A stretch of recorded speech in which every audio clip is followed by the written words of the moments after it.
Welcome to Kickin' It with Mahoney and Jeff Woody. This is the first actual in-season episode. A game actually happened. We can talk about what actually happened. And Grant, before we get to thanking our sponsors and welcoming everybody to whatever, we got some special teams, buddy. Woo, special teams U.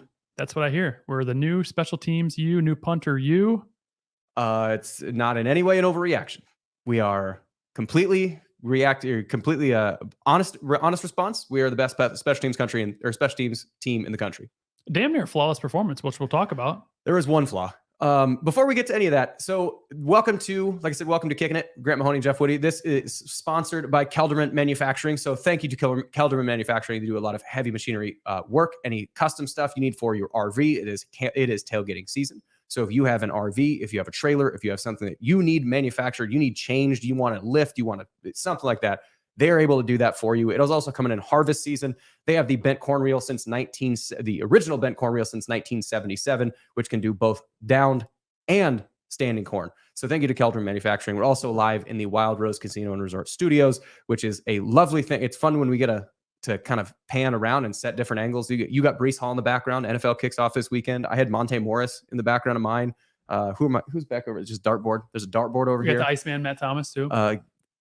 He's so quiet. Did you interact with him at all? Because he was on the student athlete advisory committee, with Naz and Matt, Monte and George were on there. Matt, I think I was in a room with them for probably a solid 25 hours over the course of the years that I was there in SAC. I might have heard him say 7 words. I know when I was in college, I never did. But after college, when I first moved back to Des Moines, young bachelor, bumped into him at one of the bars downtown. And also Pat Mulcahy, former Iowa State football player as well. And he's like, "Hey, Matt, Grant, you guys know each other?" And we're like, "No, but we both know number 21." And just boom, hit it off. And we chatted. And yeah, best friends. Like I had talked to him before, never had. And I was like, "You're a cool dude. We should have been friends earlier." Well, and then you weren't. You're right. Don't have his number, so I'm messed up there. The Cyclone Fanatic Podcast Network is powered by Cody Road. I got a pregnant wife, so I feel like it's a little one. I have a built-in DD, so in situations where you do, it's automatic. It's pretty easy. But I also feel a little bit guilty. So when we went out to the Mississippi River Distilling Company for the Cyclone Fanatic preseason meeting, he had a special Irish that I got to taste test early last year, and it's my wife's favorite flavor of anything she's ever consumed. That's a spirit. And so we got sent home with an extra bottle of any Irish flavor, but if we got sent home with a special bottle. What was special about it? It's amaretto. It's nice. Amaretto flavored. Yeah, it's nice. Tasty. It's unbelievable. I haven't cracked open the bottle because I was told that I couldn't until she was no longer pregnant. So you're good, man. Ryan, the willpower it's taking me to not do that. You've made a great product, and it's very hard to resist. So anyway, so Iowa State beats Northern Iowa 30-9. Convincingly. It was really not close, and we're going to get way into it on Football and Random Things tomorrow when we record that with Colin Newell and Connor Ferguson. But one of the things that we can bring to the table, especially when we're going to get to talking to Scott Dochterman, who is covers Iowa for The Athletic later in the episode. But one of the things that it is unavoidable when you were watching that game, the biggest difference from last year's team to this year's teams is special teams. So I was keeping a running total because it was for the first 3 or 4 instances of something good happening with special teams, you're like, yeah, this is nice, but it's not going to last. This is different, but something, whatever. So this is until halftime. This is every time special teams, and there's 2 major things that happen, and we're going to get into some statistics on what type of actual effect special teams had.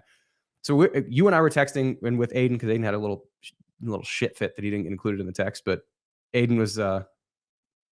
Let it be clear that was Connor that texted you that. I did not really care. Okay, he was like, "Oh look, I got a text. Did you get a text?" Well, I included Aiden then. But anyway, so we are just kind of keeping a track of every single time that special teams came onto the field, what happened on that play. So the list of just special teams plays: kickoff for a touchback, made extra point, kickoff for a touchback, a punt that was fair caught. Next time special teams came on the field was a punt to the 1, then I made extra point, kick for a touchback, a 50-yard punt and tackle immediately by Darian Porter, so 50-yarder, a 20-yard punt return, then a punt return, which wasn't fielded because it was shanked. Then there was a screwed up extra point, which we'll get to, and then a 56-yarder to end the half. So you have huge punt return, touchbacks pretty much every single time you kick the ball off. You have made 56-yarder for the kids first thing out, and 1 screwed up extra point. So let's get to the good stuff in a second. But first, the bad thing that happened. Grant, what the happened on that extra point? Yeah, so I didn't go back and watch it, but watching it real time. So Perkins is down, the holder, also our punter, which maybe the MVP of the game. We can get to that. Perkins was down, and he should be expecting the ball, within the frame of his body. And I think what happened was that the snap took him away from his body, so he had to kind of lean forward, and which kind of threw off his balance. He wasn't able to get the ball down, and Contreras did his best to hold up and try to kick it, but at that point, he's already planted, where he needs to plant to kick it, and the ball's not down. It's just kind of hanging there with his kicked foot up, like, what do I do now? And then try to swing through on nothing. It almost looked like he was taking a practice swing after the ball wasn't on the ground, and it's sort of just kicking nothing. Still should. I mean, as a kicker, you should still expect the ball, even if it's bobbled. You've got a certain time to get the ball from when you approach the ball to when you kick it, and you should, if you cannot see the ball, you should still expect the ball to be where it should be to kick it. So he did as best he could. I mean, it's easier said than done. It's hard to go into your last step where you're planting, not see the ball and think, what am I going to kick here? Charlie Brown. So he did as best he could. Had the ball been down and he did essentially a no-step kick, he could have still made a PAT. Because it's only 20 yards by the time the ball leaves the foot to hit the crossbar. It wouldn't have been pretty. I mean, it would have been probably just barely over the crossbar, but he did the best he could. And so that's what I think happened is maybe the snap took Perkins off of, out of his frame of his body where he should have been catching the ball usually. And I'm sure, the snapper heard something about that. But yeah. Other than that, though, pretty flawless, special teams performance and kicking for sure. What was really nice about that, like just the kind of an ironic situation where like when you're presented with opportunities in sports, you're always going to get another one, or almost always going to get another opportunity. It's just depending on how close and far off. And so the luck sometimes is that the second opportunity gets brought really, really quickly to kind of forget the bad one. And the first opportunity that Contreras had on the field to kick a field goal was in an absolute just no-lose situation, but buried a 56-yarder. Into a little bit of a win, too. When he sent him out there, I was like, what are we doing here? This kid must have an absolute cannon. I've never seen him kick. He must have an absolute cannon because Shackford had a kickoff. He'd been kicking the opposite direction, into the north end zone. It was 6-7 yards deep. Yep, every time. And then he had one that was down to like the, 5 or 6. I was like, it must be like a slight wind. I hadn't seen the flags at the top of the goalpost. I wasn't able to attend the game. And so when Coach Campbell sent him out there, I was like, what is Iowa State doing right now? Like this kid must have an absolute hammer or a leg, big strong leg, or the wind died down or crushed. Absolutely crushed. What do we get from 60 plus? Oh yeah, absolutely. It was, and that was both a sarcastic cheer and a legitimate cheer when Contreras made that in the stadium. Like it was the sarcastic cheer happened when Iowa State got under center at the half-yard line and did a quarterback sneak, successfully get, like that was a sarcastic cheer of just being under center, and then it turned into a real cheer. The sarcastic cheer turned real cheer of like, oh shit, we can do this now.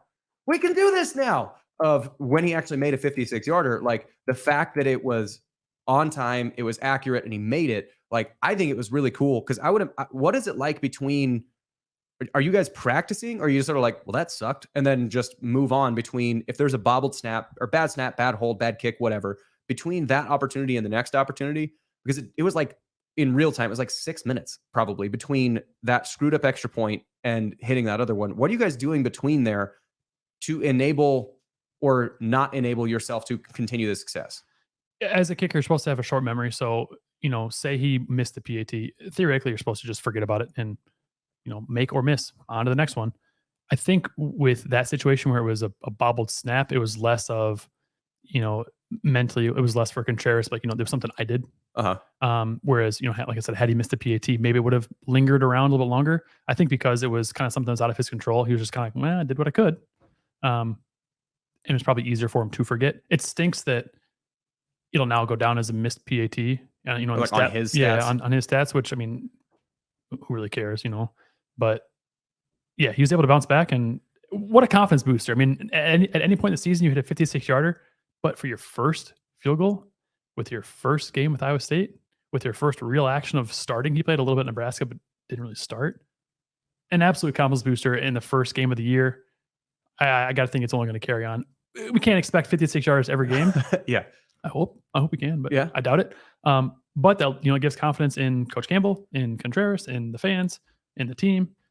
It was huge. It was a huge confidence booster for him, for the team, for the fans, all around. Well, one of the other things that was interesting about it is like Tyler Perkins also, I mean, he might have bobbled the snap, like whether the snap was bad or whether the hold was bad. I didn't get to watch it because the ESPN Plus experience. When you're watching it live, it's fine because the commercials are just there. But if you're trying to watch the game back, I don't, am I the only one that has this difficulty watching back an ESPN Plus game? It is like trying to pull teeth, or like, oh my God. You're just old, don't understand technology.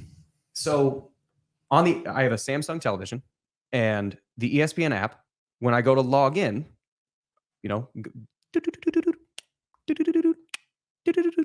punch in your email, whatever. Okay. Click continue, go to your password page, go to hit submit. The app won't accept the button of submit. So I literally can't log in. Like, and that's not an old man technology. That's literally like, you can't click the button. It won't let you click the button. I tried to upload it or tried deleting the app, re-downloading it, whatever, it doesn't work. So always just go to AirPlay and then AirPlay it from my phone up there. Well, the problem is when you go to AirPlay it up there, it has to load a certain amount, like back in the, the old MySpace, it has to buffer a good amount of actual loaded time before it goes up there. And you can't fast forward too far through commercials. And then the thing will crash because it's the ESPN Plus software. Again, maybe it's fine for other people, but it sucks generally for me. So I watched back. It took me probably 30 minutes to watch 11 minutes of game. So I didn't get to go watch back the entire second portion of this. Call me an old man if you want. I think you need a new internet provider, or a new TV or something. You got something going on there. What's that device right in front of you? Yeah, it's a computer. Does ESPN Plus work on that? Got your ass there. The silence is deafening. I'm sick of your shit. I prefer to watch it on a television because I totally get it. You can see it. Can you AirPlay it from your laptop though? I mean, yes, kind of, but it still runs into the same problem. So it's not much better than your phone. Well, when you go to AirPlay it, the AirPlay problem is fast forwarding far enough. It's going to get at some point the stream, like it's not going to load far enough, and so you have to try and I have to watch the game with commercials if I'm trying to watch the whole thing, which is 3.5 hours of commitment that I don't want to spend. I just want to watch. Hey, let's just watch the offensive drives here, like you're watching game film. So first world problems, man. Yeah, I know. Smokes. Anyway, so I didn't get to watch the game back. So regardless of not watching the game back, Tyler Perkins, dude, hammered a ton of punts. And one of the things that, so we were in special teams meetings, you and I, back in the old playing days. And Shane Burnham was the one who was he was a D-ends coach or D-line coach, and was also kind of the special team. He was the coverage guy. The return guy was usually Messingham, was the one that was coaching the return. So it was sort of, we didn't have one special teams coordinator, it was a split coordinator, but Shane Burnham was the one that led those special teams meetings. And one of the statistics that he would put together, because you had just goals, like the special teams goals through any given week. And it was, I think, average 41 yards a punt. It would be 100% on all operations. And that would be snap punt, or snap hold kick, or snap punt, 100% on all operations, 41 yards a punt. Yeah, 100% made kicks. Inside 35. 100% kicks inside 35 yards. At least one T20, which is a tackle inside of the 20-yard line on a kickoff, or touchbacks on all other ones. But one of the other statistics in there is not one that you can really find on a box score. And I've mentioned this like once or twice, but we're going to do this every single game because it matters so much more than people give it credit for. I will say that we're like, statistically, in order to do this, I'm going to stop it at halftime because the second half got really wonky with pretty much every stat. So like no matter, I mean, the game was already it was 23-0 at halftime. And by the time you came back in the second half, it was 97 degrees. They played a vanilla offense. They played a vanilla defense. They were just trying to just get the game by. And so the statistics got all skewed. So basically in the time that mattered, is kind of just doing the math for what this is. So what the statistic that Burnham would have, and I'm just going to tweak it a little bit, which is hidden yards. So hidden yards are something that everyone always talks about, but doesn't really quantify. So hidden yards, the terminology is what effect does special teams have on the game itself? So sometimes people will look at hidden yards and go, this team did good because it feels like they did good. Well, what hidden yards actually are, so the way that we would do it in a game would be, or in the Sunday meetings, you're watching film, the first thing we would go through is special teams. Rhodes would talk for a little bit, go to a special teams meeting because everybody's there and you split into offense and defense. And what he would do is, so if in Iowa State's, or in our case, if Iowa State started average starting field position on the 37-yard line and your opponent's average starting field position was the 25-yard line, where there's 12 yards of difference in the average starting field position between your team and my team. If we had 10 possessions and there's 12 yards on average that I started closer to the end zone than you did, you would need to gain 120 extra yards in order to get where I just started. So how many points can you score with getting more yards than the opponent in a game? I'm not good with math, man. 0. That's right. It's not riding time. It's not a thing that you can do in wrestling where they just like throw a point at the end. So like you can have 700 yards of offense, but if you score 3 points, it doesn't matter. So, and you can also have 100 yards of offense and you score 50 points. I mean, theoretically, it's difficult, but possible. So yards don't really matter. It's just an indicator of success. And so points are really the only thing that matters. And so what hidden yards do, and what Burnham would usually do, is just say average starting field position minus opponent's average starting field position. And then you want to be at plus 10 in that category. So like that 30, we start in the 37, they start in the 20. And in that case, we would have succeeded in that game in our hidden yardage. For an easier, more translatable, how does this apply to a game? What do you think, instead of saying 12 yards, did we succeed it? It's 120 on 10 drives or whatever. That's just the example. What do you think the difference was in hidden yards in the first half of Iowa State and UNI? If you add it all in total, how many yards would Northern Iowa have to gain in order to get to where Iowa State started with the ball? Yeah, it's tough because we had that pick six. So pick six, great point. So in a pick six or a special teams touchdown, you count that as all the way down because that's a touchdown. That is, UNI, in order to get a touchdown, would have to drive all the way down. So that's 100. So that's an average starting field position of the UNI 0-yard line. You'd include that in the statistics. So a defensive touchdown really throws these metrics in a good way for your team off, in the same way that pinning someone at the 1 is you're starting at your own 1, or you're starting at the, whatever. It's the yardage is huge. So what do you think the difference was, including a pick six as starting at the opponent's 0? What do you think the average yardage was? The hidden yardage existed. The average or total? Total. Because we had Cooper had both of his interceptions in the first half. Yep. 100 yards. 5, 6. So there were 8 drives, if you include the pick six as a drive. 209 hidden yards. Oh, that was way if you off. include the pick six. 109 if you don't include the pick six. Wow. So in the first half, total yards that Northern Iowa had was 85 yards of offense. Iowa State had 149 yards of offense.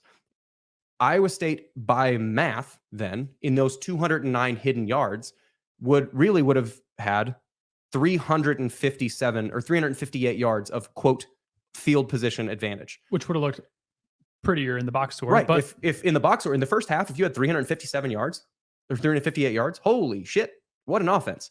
And that's the difference between special teams, good special teams and bad special teams. I mean, sometimes that can be a 0. Like if every single change of possession was a punt, touchback, or a kickoff touchback, and you start at the 25, and there's 0 net yards on either side.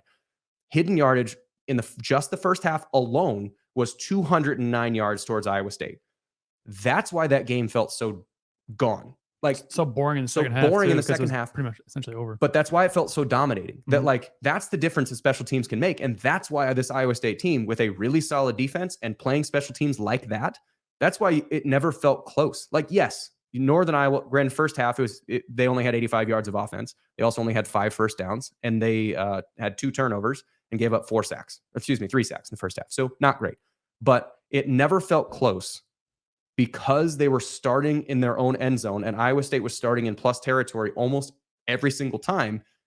That's where special teams can go. So when we talk about the punters, we talk about the kickers, we talk we're going to talk with Scott Dochterman a little bit. And we talked a lot about Torrey Taylor. We talked a lot about Tyler Perkins. We talked a lot about Darian Porter, who's covering punts, because 209 yards of hidden yardage makes that game not close. And that's how Iowa's been able to win games all these years. Their offense was terrible last year, but they had great Their defense. hidden yardage statistic was because they would get turnovers, they would get defensive touchdowns. Torrey Taylor would bomb it. Their hidden yardage statistics, I'm not going to go through and do that. Absolutely not. That it takes a little bit of effort because you have to go through this and do some math here. But that's why Iowa's offense could somehow manage that they would win games, is because you had to drive like 70 yards just to get where they started. And their offense sucks. But they get this huge giant head start.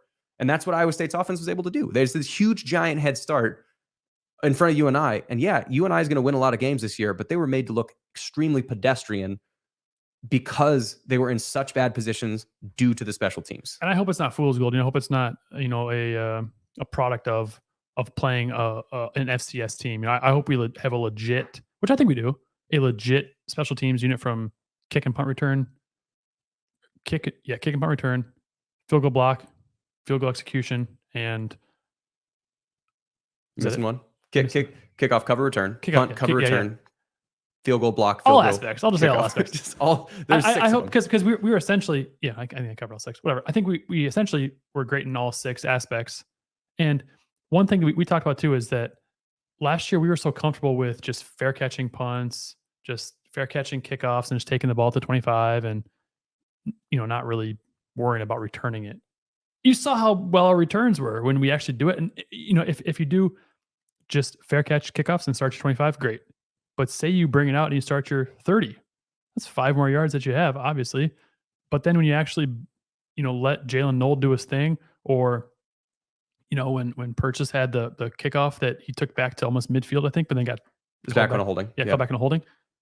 Our returns are going to be huge for us. And that's what we need. And you look back a couple of years ago, when we beat Texas and Kenny Wangu had that long return. Well, it was the Oklahoma game. That's what it was. Yeah, the Oklahoma game. Yeah. That was when they were down. I think it was to Spencer Rattler. Iowa State was 17 or it was down 14, something like that, in end of the third quarter. And then Nwangu pops that big return. He doesn't house it. Somehow someone managed to push him out of bounds. I don't know why, or I don't know how, but they were able to make this big difference. And I think so every week we'll see what the hidden yardage is, because this is a special teams podcast and that's what we do here. I also think that it's really fun that this season we have a podcaster who's going to dig into special teams, and we've got a kicker and a guy who is on special teams to talk about special teams, and Iowa State's special teams is actually good. This is substantially more interesting than saying like, well, they had 2 punts blocked and they mishandled a punt. And we may have games like that. Hopefully not. But hopefully there is more good than bad. But hidden yardage is a statistic you can count on with this on this podcast. Substantially better than last year, and made a huge difference in the first half. And again, the back half of the game, there's very little stock you can put in that. And we're going to talk more. Like I said, we're going to talk more about it on Fart tomorrow, about more the actual breakdown of the game itself. But the back half of the game, you could tell they were sort of just getting bodies in there, playing everything as flat and vanilla as they could.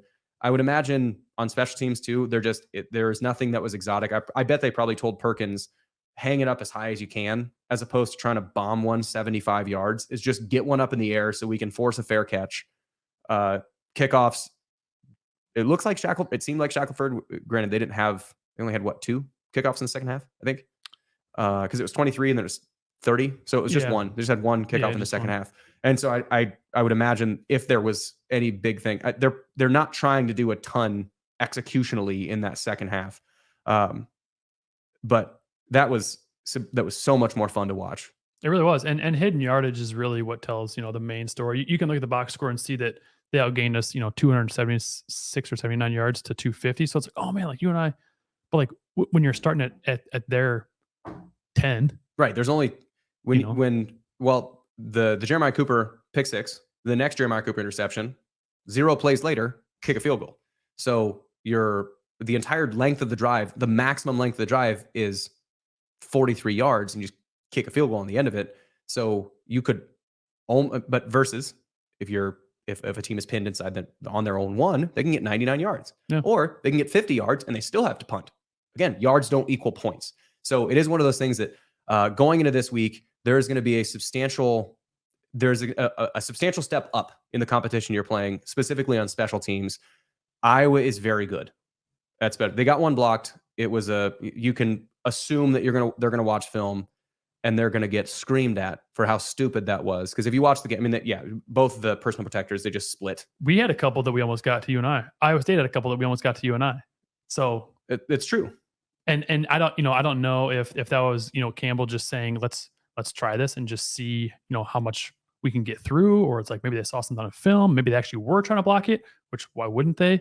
But you got to believe when Iowa State goes into watching Iowa's, I'm sure they will. When they watch that back, they're gonna say, okay, there's a hole, and I would imagine Iowa's gonna shore that up pretty quickly. That feels like that's a mental mistake, not a physical mistake, and that is one of those. I talked about it before, like it might have even been on this show, like the Hawaiian missile crisis thing, where like the guy who fake pressed the buzzer and they fired him, and they're like, no, you don't want to fire that guy. You keep that guy there because he's the only one that knows how the system works, and he knows what the stupid is for that. And this feels like one of those things, like you're not going to sub that guy out. He's going to know exactly the mistake that he made to probably not do that again. So there was the back half of the episode. We are going to talk with Scott Dochterman about what to expect with Iowa, and we do get fairly into punting here. So I think Aiden, I don't know if do we have bump music officially? Are we professional enough to have bump music? Can we get some bump music in between these? We're going to do it until they tell us not to. Nice. All right. Well, this is Scott Dochterman talking about Iowa. We'll be back right after he's done with a little bit of wrap up. So now we're going to bring in Scott Dochterman of The Athletic, who's a noted Cyclone fan, according to all Iowa fans that read his column. He's a huge homer. That's why he's on Cyclone Fanatic. No, thanks for coming on, Scott. We're from the eastern side, the darker half of the state. Yeah, the dark side. In fact, I had to bring up right behind me one of my pieces of art for my son, which is it's one of Cy versus the Wildcat from Kansas State, because we've talked about this for a while. He believes there needs to be like a Reaper traveling trophy between Kansas State and Iowa State. So we do need a trophy. Farmageddon with like an actual Reaper. Yes. Oh, what if he's sitting on top of like a combine, like just the full scythe and everything, just on top of what if the combine is the trophy? It's actual Case IH trophy. Yes, you have to drive the combine. Right. Drive the combine from Manhattan to Ames, all the way down from Manhattan. Yeah. Anyway, so for those that don't know, Scott works for The Athletic covering Iowa, and is one of the guys when you need like straightforward information that is very not biased or very the give a shit level as far as opinions, accuracy very high, give a shit level very low as far as making people happy, and so that makes a good reporter in my book. And so for Iowa State fans who haven't been able to watch Iowa, we're going into CyHawk week, obviously. And a lot of times when you look at a box score, like when you take the Iowa State box score, and we talked about this a little bit earlier in the show, it doesn't really give an indication of how the game went because, one, it was a bazillion degrees. Guys are just trying to get out healthy at a certain point. Like that game at one point was 24-6. It wasn't, I watched it back. At no point did it feel like Utah State was going to win that game. So you look at the box score and you're like, hey, I mean, they only ran for X yards per carry or whatever. So you need a better feel for it. So when you were actually watching that game, what was the vibe of that? Because I imagine it was sort of like Iowa State's, where it never felt in doubt, but you weren't sure if you could count on anything. But what was the vibe watching that game live at Kinnick relative to the expectations of it? the first part of the first quarter, it felt like, oh my God, Happy learned to putt here. They scored 2 touchdowns on their first 2 possessions. They're just running at will. They're throwing the ball all over the place, and you're thinking, okay, this might be this is something different. I haven't seen this for a while. And then they got on offense, I would say, very choppy. There was just a lot of stagnation. The offensive line missed a ton of blocks in the running game. I mean, they were working more, it seemed like, more gap and counter than they were zone, which is unusual for Iowa. And for whatever reason, the linemen just weren't getting to their aiming points. They weren't getting to their spots. And a lot of times it was just one guy that was getting through, but it's still one guy ruined the play. And so after a while, you just saw this, oh, here we go again. This offense isn't going to get off the ground. But they did come back a couple of times and put together some nice drives. And I think overall it's, everybody overreacts to the first game, especially against the opponent. So I chalk it up as probably like a C+ game. Offensively, they played well early. They didn't play well at times. Looking at it, it was more last year. I thought it was almost hopeless. And watching them after the first game or two, Iowa State and South Dakota State, I thought, okay, this is, they're down to the end of the ketchup bottle here. They have no flavor left. This year, it's like, okay, pass pro, they look good. I would say offensive line, you've got a lot of work to do, but they're correctable errors. But of course, people right now, the torches are already out for Brian Ferentz, and I don't think that was going to change, even if they would have scored 50. I had read a stat that this was the first time in Kirk Ferentz's tenure and since 91 that Iowa had a passing touchdown on their opening drive. It is an incredible stat. It is. I mean, you think at some point they're going to hit like a 75-yard pass or something, or a 1-yard pass, but no, this time around, so I guess there's a piece of trivia there for Iowa fans if they, compared to last year where I think they had 7 touchdowns.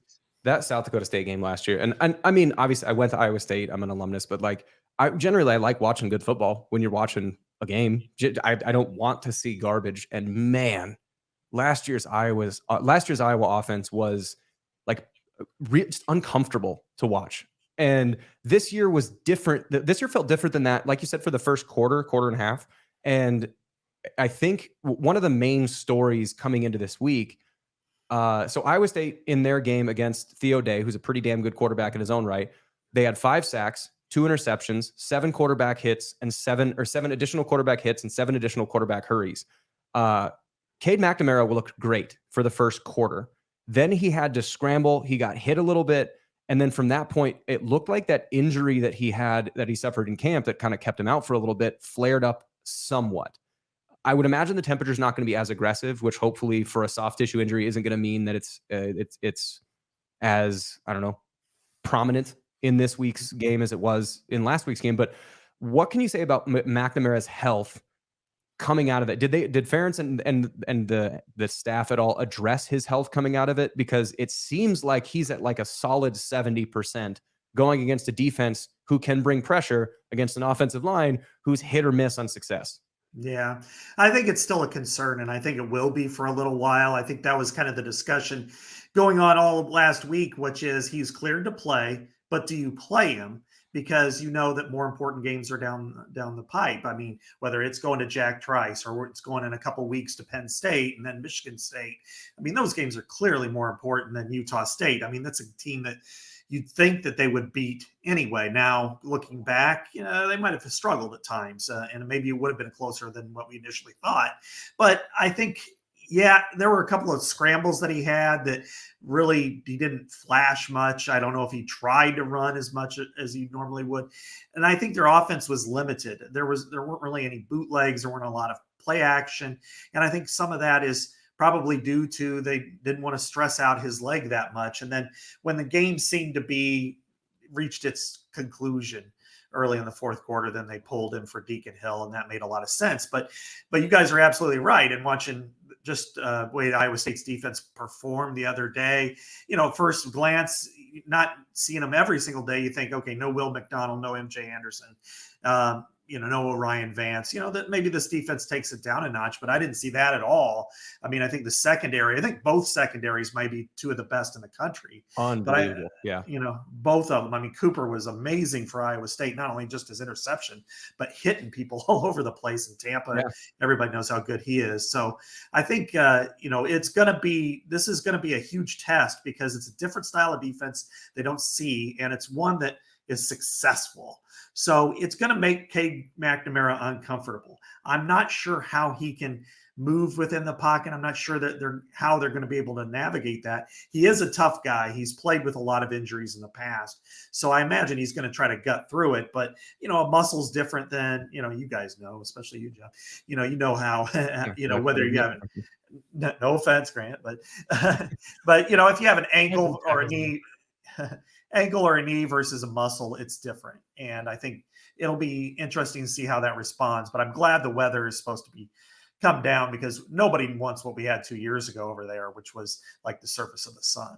Oh God. Or lightning delay. Yeah. I'm knocking on wood for all of us here, for everybody that's listening, for all of us participating, that we don't have to sit in the stadium adjacent to the stadium for 6 hours and dampen the mood. So you mentioned the secondary. One of the things that I thought was interesting is that let's take the linebackers, just basically anybody involved in pass coverage for Iowa. You lose Riley Moss. You lose, is it Merriweather? That was number 27, safety. You lose Merriweather, you lose Riley Moss. You replace them. I think Jamari Harris is a little bit, Riley Moss is pretty damn good. Yeah. Whoever the other corner was, whoever ended up playing there, was physical, but wasn't quite in the right spot as often as you would want him to be, what like Riley Moss was. But the thing that jumped out to me is that you better bring your lunch pail against this Iowa secondary. Like they might be not quite as aligned yet because they are breaking in 2 new starters. You're losing a guy to the NFL. But man, that is a physical group, especially you look at like Schulte is basically a linebacker playing safety. And Cooper DeJean is the best athlete on the field, no matter where you put him. So, like with the secondary, is there anybody that stood out in the secondary that played or didn't play? Like I know Nwangpa had it was cramping a little bit, so they had to bring in someone for him. Mm-hmm. Who in the secondary or kind of the back 7 played more than you expected them to play? That was the first game I've ever seen where they didn't play 4-3. They played exclusively either nickel or dime. Oh, and that's they've kind of switched to that 4-2-5 as their primary defense about 5 years ago. But usually they'd still play some 4-3. They didn't do that at all the other day. So it was interesting to see Nick Jackson, who's a transfer from Virginia, get in there, and he had to play weak side, and he was mainly in coverage the whole time, and it looked rough for him because now he didn't play badly. It was just not quite what he wanted to play. The guy that's going to have all eyes on him this week is Deshaun Lee, who is replacing Jamari Harris for one more week. And, well, we kind of know why Jamari Harris isn't there, kind of like why several players aren't there for Iowa State. And I wanted to ask you about that too, Doc. There obviously we know the 5 guys that are out for Iowa State, and there are a few out for Iowa as well too. Noah Shannon was one of the studs on Iowa's defensive line. How did the defensive line look? Without him in there, how did his replacement do? Oh, fine. That's actually probably their deepest area, and that's the area that's going to show up the most in a lot of these games. It wasn't as impactful against Utah State as it will be against other teams because there's a very quick, short passing game, try to get the ball out of their hands, a lot of screens. So they didn't get to the quarterback that often. They did get some hits. They did get a sack. But Y.A. Black and Aaron Graves are probably athletically better than Noah Shannon. Noah Shannon's just an incredible technician in year 6 now. So that's a loss on a lot of levels. But I would say, athletic-wise, Y.A. Black and Aaron Graves are NFL guys. He's probably a go-to-camp guy. But I would say Jamari Harris is a big loss for this team, especially going into this game. And that's something that Kirk referenced even a little bit on Saturday because Deshaun Lee played pretty well for being a redshirt freshman out there. He goes, we took a young guy over there a couple of years ago, and then the ball went over his head a couple of times, which was DJ Johnson back in 19, maybe 18. I'm losing my track of my years here, but and it was that pass was it Petaway, and then over the top, from the wide receiver. And so that's one thing that they're going to have to be prepared for, because I'm sure Deshaun Lee is going to get targeted, because you don't want to really target Cooper DeJean that often, or the ball's going the other way. No, and I think one thing that Iowa has an advantage of, at least when you play those physical safeties, the way Rocco backed through. So JJ Cole's drives were they were off kilter because he got kind of behind. He was processing way too much. I would guess that we're gonna see maybe toss him out there for a drive, JJ, but it's going to be Rocco for the rest of the way. I think Rocco targeted a wide receiver 3 or 4 times out of his 13 pass attempts. The rest of them went to running backs and mostly tight ends. So you're going to be tested more in the box than anything. And the guy that stood out to me was a fire plug named Jay Higgins. Mm-hmm. That dude, that's okay. So you're replacing Jack Campbell, who is arguably, in the storied history of Iowa linebackers, potentially the best one that's ever done it. Mm-hmm. And his first round draft pick for a reason, has every record. He started for like 12 years. Was the one on the defense, the way that they call their defense in. The Mike linebacker is the guy who sometimes they'll still huddle. So like, he's the guy that's coordinating, calling everything. That, to me, come week 3 or 4, Iowa's defense is going to be substantially better than they are now, even though they look pretty good, because you're going to have a better feel for what that's going to be, because you're replacing Jack Campbell. Higgins, he's like, I don't know how tall he is. Maybe we'll call him 6 foot. He might be taller than that. But he looks like he's like 260 and just is an absolute just brick, like literally a fire hydrant in the middle of the field. What's his personality type like? Because I'm his playing against Iowa State the way Iowa State is going to play. If you are able to get to that dude, whether it's physically or mentally, the defense because I could draw right now what Iowa's defense looks like. It hasn't looked any different except 4-2-5. You get a slightly faster guy that plays the outside position. When you get against this Iowa defense, they're going to play a 2-gap technique up front, which is the linemen are just going to hold you there, and then they're going to throw you the other way, which means that your linebackers are going to stay clean, which is why their linebackers are always the top 1, 2, and 3 tacklers in the team, because they just get to run around. But if your linebackers are in the wrong spot, or if they're missing tackles, or they get frustrated, or they get tired, or they're getting double teamed, or whatever, then that's when when Iowa has had poor games, it's when their linebackers have played poorly. What's his personality type like? Because if he's a guy who you can get to or is going to wear down, then it feels like there's a chance for this Iowa State offense to do something against this defense, because that's where you're going to try and attack. I think he's better than that. And now nobody's Jack Campbell. They'll never replace him, as kind of like Tyler Linderbaum was the same way at center. He's just the best that they've ever exactly had. The same. Yeah. So, it's unfair to make that comparison, but I look at him a lot like an Anthony Hitchens, not quite Josie Jewell, but closer to Josie Jewell in ability. So, he had 16 tackles the other day, incredibly physical against the run. I want to see what he can do against the pass, because a lot of times, again, Nick Jackson was playing weak side. And so there were, in their coverage, he was mainly in the center of the field. Didn't really do a whole lot there.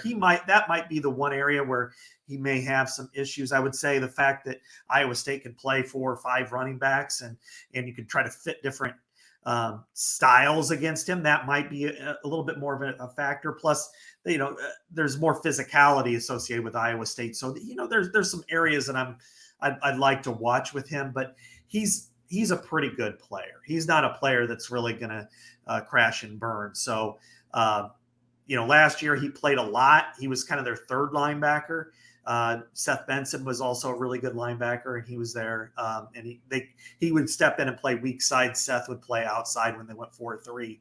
But I don't know that I'm just going to be interested to see on cutbacks and some other things how he scrapes, how he gets to the hole, and then he gets met by somebody, and how he can get off those blocks against a big physical lineman. I think that's really the next step for him. But the other day he was very impressive.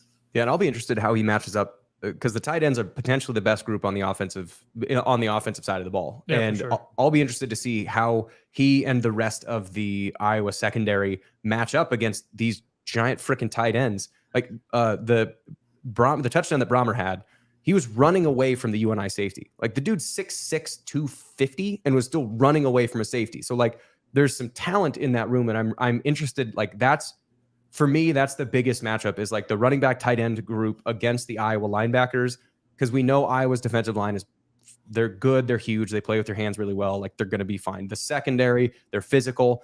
You might get one out of place here or there because they're a little bit young outside of DeJean and Schulte, but like the linebackers, they're new. They're new. Yes, they played some before, but Benson and Campbell played like 90% of the snaps last year. Like you're getting a new position group there. That's the one that I'm sort of like, if Iowa State is going to move the ball and they're going to score points, it's going to be on that. But what's actually going to happen for sure is a punt fest. It's a punt fest on Saturday. We all know it's going to be a punt fest on Saturday. I know Williams has talked enough trash about it, but our guy out-punted your guy, 53.8 versus 50, and your guy got a punt blocked. How did that the fact that Iowa got a punt blocked is incredible. How did they react to that? Like, what was it sort of like seeing Tyson get knocked down for a second? A little bit, but the fact is, it not only did it hit, but then it started to roll, and it rolled for 30 yards. Yeah, 37 yards, so it didn't even matter in some respects. But it really was about the upbacks. That was the big problem, that the upbacks just this guy had blocked 3 punts last year. This has got to be a really frustrating thing for Kirk, because he actually talked about it like 3 different times last week about how this Ike Larson is, an incredible punt blocker. And then for him to do it again, really just, and I'm against sure Iowa nonetheless. Yeah, I'm sure it pissed him off, but yeah, I'm anxious to see Tyler Perkins. When I watched the game yesterday, the Iowa State UNI game, I'm like, first punt, I'm like, holy shit, where'd this guy come from? It's like Vanderkamp's back. And you have one of your Eastern Iowa guys, Darian Porter, just absolutely hauling to get that punt down. Like that's a luxury to have a dude. And it's just a thing that, Iowa has it all the time. You have a big ass punter, you can just boom it. And you have your 2 fastest dudes on the outside and just go. And to have Tyler Perkins and Darian Porter on that unit, I think the Eastern half of the state for Darian Porter. Yeah, he's, when he started out as a wide receiver, now he's defensive back. Is that right? He's a 6'4" cornerback. So when you have a big, tall dude, and TJ Tampa's really good. Miles Purchase is really physical. But if you have a big, tall dude that just runs like a deer, you put Darian Porter out there, can run step for step with anybody. He was big time track guy in high school. Too. He's a multi-time state champ in the 400. Yeah, he's a stud, great athlete. Yeah, over at Bettendorf, and I could see him being. I look at somebody like Julius Brents at K-State. And when he was at Iowa, this is somebody built kind of like Darian Porter. But when you have a gunner who could get down the field and chase, just the way things have changed over here, especially with Tory Taylor, is you had starters on defense fighting to be on the punt unit. Because I think it was Moss and DeJean were the 2 guys that were the corners, or maybe it was Merriweather and Moss. I know Moss was one of your gunners, and the other one it might have been Merriweather. I don't remember who the other one was, but it was a guy, Terry Roberts, who since has left, but he was really good, and he was always down in balls. Last year, Tory Taylor had 17 punts inside the 7-yard line. So it was just incredible. he had to kick like 81 times. So, and I'm not even exaggerating that number, but because Iowa couldn't move the ball for anything, and even me, I don't actively root for Iowa, but man, it's just like watching someone get their nails pulled out. Like that's what watching Iowa's offense last year was. You need to take a nap. Thoughts on that? I'm just kidding. Sorry. I told people, I was going to say, I told people last year, I said, imagine watching it once. I had to watch it a couple of times. Oh God. I'm a Bears fan on top of it. So. I'm so sorry for you. Such little offense that you got to enjoy. Yeah, exactly. I had to call Drake games last year, and I'm getting to do it this year again, which is fun. But then I got to watch Iowa State for covering Iowa State, and then I do CyHawk game day on Channel 5, so I had to watch Iowa. So the offenses that I got to watch were Drake, Iowa State, and Iowa. And if you're wondering how Drake's offense was last year, I think the first time they broke 21 points was the 4th week of the season, and there was one game. Granted, it was a downpour, but there was a combined 11 turnovers between them and their opponent. So that was what I got to enjoy last year. So yeah, I feel your pain on we're better this year. All 3 are better in offense. So I hopefully don't have to watch that again. Is this Tory Taylor's last year though? It is, unless he wants to come back for his COVID year. But I hope not. I think he's 26 now, so I think he really wants to go on. And he's a freak, man. Yeah, he's been incredible. He's an awesome guy. I mean, he's just a lot of fun to be around, and he's determined games, as you know. 2 years ago, I think he was a big factor in the CyHawk game, and 2 years ago against Penn State, he was the same way, and in the bowl game, he was that way. So yeah, he's one of my favorite players I've been around, just because he doesn't understand the aura around football, the culture of football that much. So he's willing to talk about things that you just like, really, it's kind of like basketball players are that way a little bit. They don't really care. Football players are very cliche driven, and Torrey wasn't that way. Yeah. One play at a time. And Jeff and I were talking before I came on the air about just how important, and Iowa's been great, obviously, with special teams for, as long as I can remember. And, Iowa State had a great special teams day on Saturday. Mm-hmm. And it's like, man, that just made the game fun to, have your opponent start inside the 2.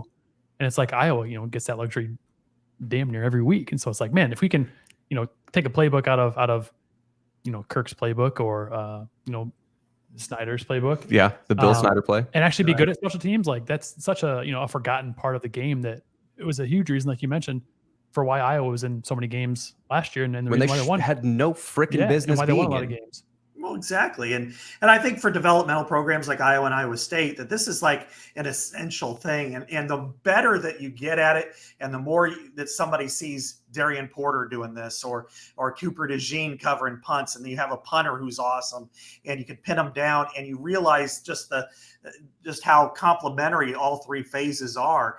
It kind of breeds itself to where somebody who, maybe they're a scholarship, maybe they're a walk-on kid, and they're on there and they're fighting and they want to play, and that's the best way to get on there. And then you make a play, and it really helps kind of, it's the lifeblood in some respects of developmental programs, because these are the kids who are fighting to want to play. They want to, whether they're from Iowa, from central Iowa, and they want to go to Iowa State, or they're from eastern Iowa and they want to go to Iowa, or wherever. It doesn't really matter. It's just, that to me is the best way to kind of complement, because you are by pinning somebody inside the 5-yard line, that, okay, the worst case scenario is they punt.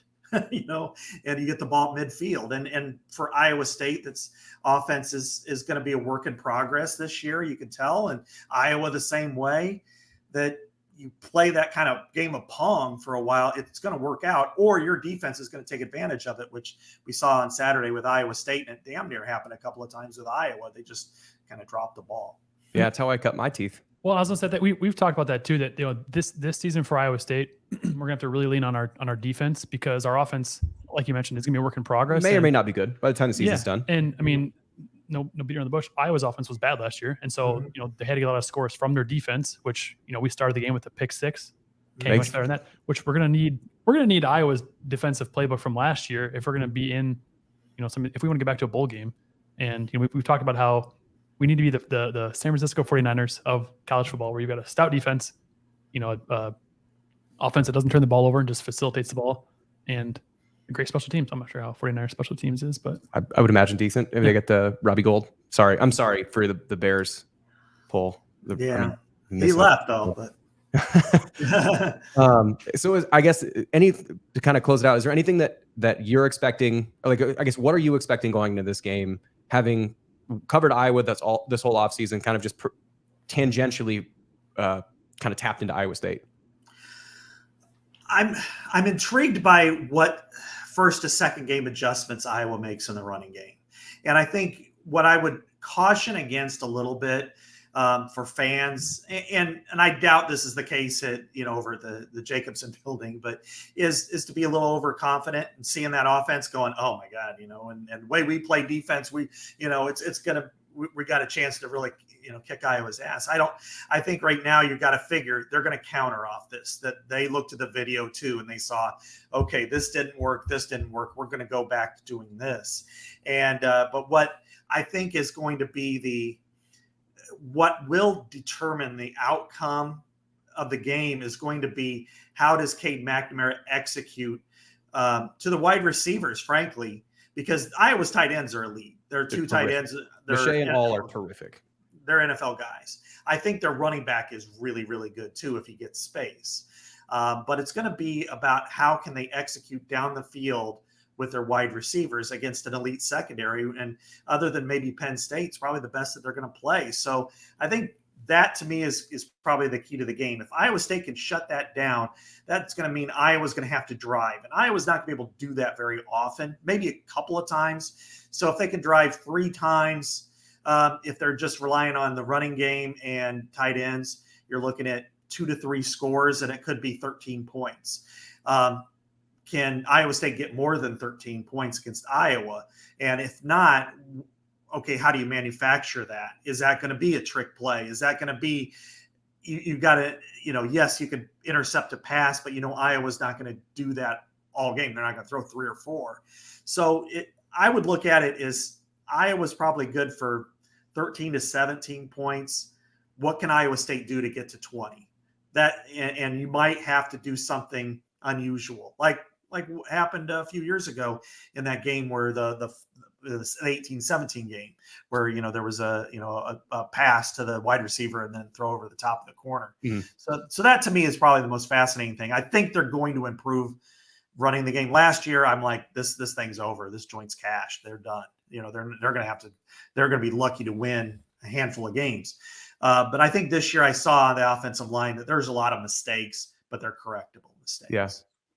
Well, cool. I mean, I'm excited for it. I think it's the same thing as I think turnovers are going to be huge because this is going to be I don't think it's going to be a low possession game because there's going to be a ton of 3 and outs. I think there's going to be a high number of possessions, but it's going to be a low drive game where there's very few opportunities where you get the ball actually moving down the field. So once you get into opposing territory, it's going to be really hard, especially in the red zone, or just basically just keep possession of the ball. And like you mentioned, that good analogy, just using pong, like let it pong back and forth to where you get the ball on the 37 and then drive it 10 yards and punt it. And then you get the ball back on the 41 and then you drive it a little bit. So I don't think we need to take any more of your time because I just want to see if Contreras can break your 57-yarder. He was close the other day. He was, man. Records are meant to be broken, and he's got like that thing was good from 60 plus into the win. Yeah, that was impressive. I was so juiced when Campbell said I'm out there. I'm like, what a confidence booster for a kicker to start your Iowa State season and career off that way. Yeah, 2 great punters, 2 great kickers. So I think we could be looking at that. I don't even know if you were there or not, Shaggy, but when Shaggy hit the 5 field goals, his first year out was my first year in. Okay. So yeah, the 5 field goals and Iowa had 1 touchdown and 2 field goals. It might not be, it might be comparable, but I think this that sounds like a beautiful thing. Sounds awful. Yeah. Contreras goes 9. Oh man. Well, thanks for hopping on, Scott. Yeah. Thanks for having me. I really appreciate it. That interview was brought to you by Goldfinch Athletics. Thanks to Scott Dochterman for popping on with us. That was fun. Yeah, it was fun. He's obviously I'm not an Iowa fan, but he's one of my more favorite Iowa guys to read his stuff about because he's candid and he's just a solid, reporter. Yeah. So if you're interested in anything the Goldfinch Athletics has to provide, whether that is adult or youth fitness programming, check out goldfinchathletics.com. We're going to be back on Kicking It next week, hopefully with positive hidden yards and a victory against the Hawkeyes. That's right. You got some pretty cool stuff coming down the pipeline with Goldfinch Athletics as well, too, don't you? Yeah, we do. There's a little bit of stuff we can't talk about yet because we're still working on making sure the contract is full. But there is some cool stuff that's going to benefit a lot of a huge amount of people that really deserve it. So I'm excited about it. But if you're interested, goldfinchathletics.com. Thanks, Grant. Thanks, Jeff. Yeah, hopefully next week we're talking about positive hidden yards and W. That's right, a cyclone victory, and hopefully Chase Contreras has another 56-yard field goal. That'd be kind of cool. 57. He can only go 56. I won't allow 57. All right, everybody. Thank you.